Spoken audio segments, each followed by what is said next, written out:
Something weird happened one summer day in 1961 at the port of my small hometown in Denmark, and I was there to witness it.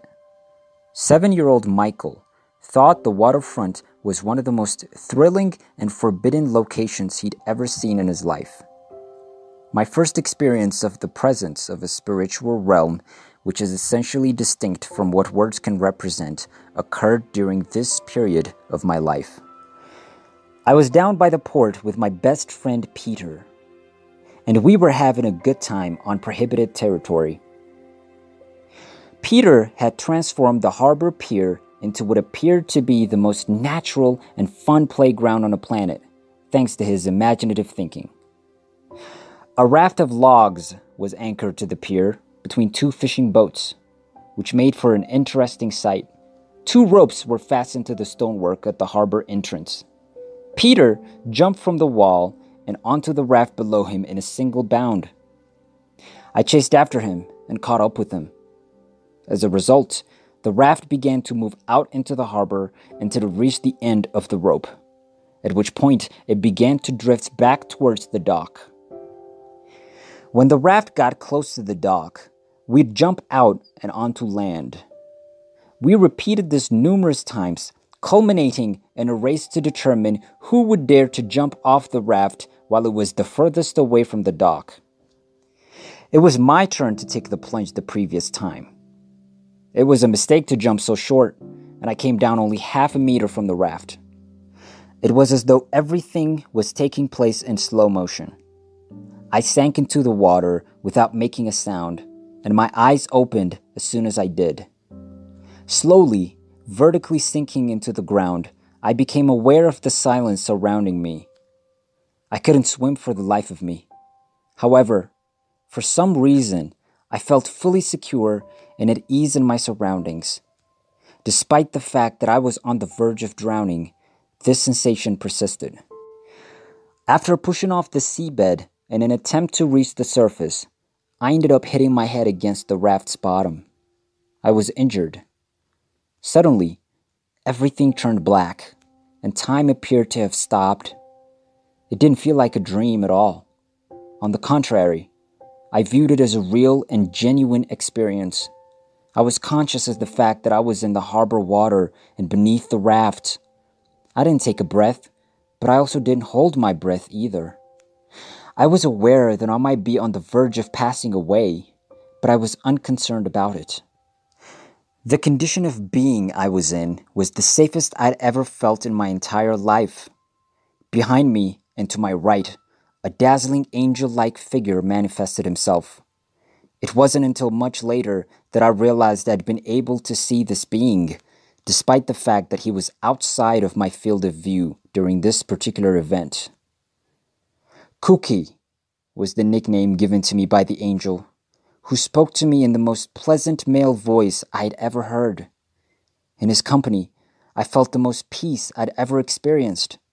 I had an intuitive sense that he was my light angel, despite the fact that I'd never heard of such a thing prior to meeting him. Suddenly, a massive movie reel emerged in front of me, and the light angel took me through my entire life from my birth until the moment I jumped into the water in great detail. Strangely enough, I was able to see my entire life in a matter of minutes. Several times during the course of the film, the movie came to a halt. In each case, it was about circumstances in which I had done something that had caused me to feel terrible because I was aware that what I had done had been inappropriate. I had lied numerous times and had also stolen on a few occasions. It was explained to me what this meant to other people and why I had made a mistake. At the end of the session, the light angel stated to me that my life had a deeper meaning and that there were certain things I needed to go through in order to follow the plan that had been placed in my path throughout my life. During his explanation, I began to recognize him, though I couldn't put my finger on where I had met him or who he had been before. When the movie reached to the point where I was about to leap into the water, The show came to an abrupt halt. I inquired as to whether I could view any more because the film roll had a significant amount of tape remaining on the reel. "Now you'll have to go back into the world, where you'll be mending sick people and doing things related to music," he remarked, smiling in the most comfortable way he could. "In order to be successful in your life, you must first attain these two goals." It was impossible for me to convince him to leave because this location was so much more caring and magnificent than the world in which I was used to living. He said, "No," in the most compassionate way possible. I opened my eyes and saw everything go black in front of my eyes. And then everything came back to life. On the raft, I noticed the eyes of a man who was sitting and bending over me.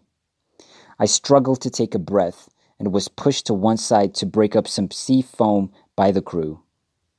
Mucus and seawater had been plastered all over my face and hair. Despite the fact that I was drowning, I felt fantastic. I was wondering where my pal Peter had disappeared to. The man informed me that a young boy had reached beneath the raft and grabbed my hair, after which he had attempted to pull me out of the water with his hands. It was the man who had assisted him in pulling me all the way up onto the raft. He had been convinced that I was dead for quite some time because I'd been still for so long. But here I was, smiling at him, and he couldn't make any sense of what I was saying. Because the angel had demonstrated to me that death does not exist, I was in unbelievable feeling of bliss and joy.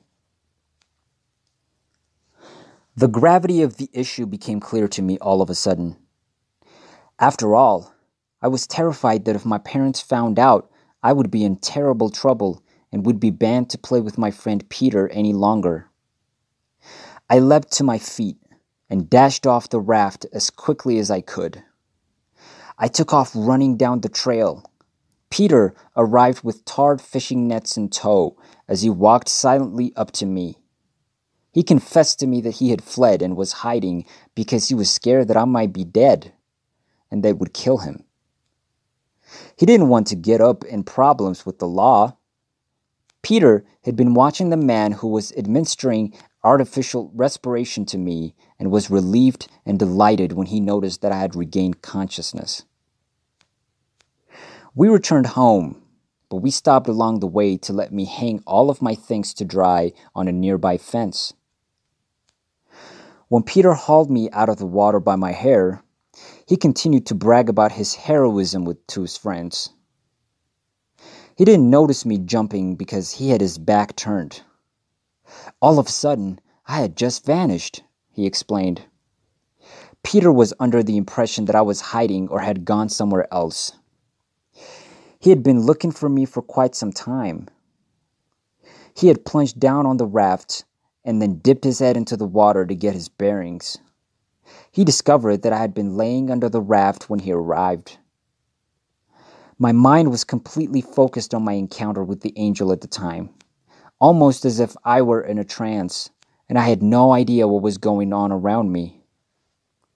I tried to explain to Peter what had happened to me, but he didn't seem to believe a word I had to say about it. The notion that I could have died didn't bother me, since I had realized that death was no longer something I needed to be terrified of after all these years. Fortunately, the sky was clear and the sun was beaming. My clothing were almost completely dry after only an hour. What should I tell my folks when I get back to my house? What had happened to me? Who had I been spending time with? We parted ways just before we reached home, and we both agreed that the details of today's experience should be kept between the two of us. When I returned home, the world was in a complete disarray. My parents were completely out of their minds since I had failed to arrive at the house for supper at the scheduled time. This was a pretty unusual occurrence. Even though they had called around to my friend's parents' residence, they were unable to locate me. Eventually, they contacted the authorities, who were now on their way to investigate the situation further. They acted quickly and phoned the police again, allowing the emergency to be canceled. I was being kissed and scolded at the same time, and the questions were pouring in from all directions. What had happened to me? Who had I been spending time with? What made me think I'd be content with simply staying away? The thought occurred to me that I had never done that before, and how could my clothes be so damp? And where was my cowboy belt with the gun that had been given to me as the birthday gift? It was only after that I realized I had misplaced my cowboy belt. It had to have been at the bottom of the ocean somewhere. The most horrifying falsehood I could concoct was in direct opposition to what the angel had warned me to do. I explained to my parents that I had been playing on the beach by myself, and that I had most likely misplaced my cowboy belt somewhere in the sand. I would not have dared to return home without my cowboy belt, so I trotted up and down the street looking for it. My mother became really enraged when she saw that I had thrown away my cowboy belt. That evening, my friend and I went the entire length of the beach in search of the belt. Of course, we were unable to locate it. It's been a long time since I felt this much shame about lying. This is due to the fact that the words of the angel reverberated throughout my mind. It was almost as if he was still present with me. I had the distinct impression that he was still keeping an eye on everything that was going on. The incident has had a profound impact on my life. I immediately called Peter to tell him what had happened. Nonetheless, it would be some years before I was able to confide in anybody else about what had happened.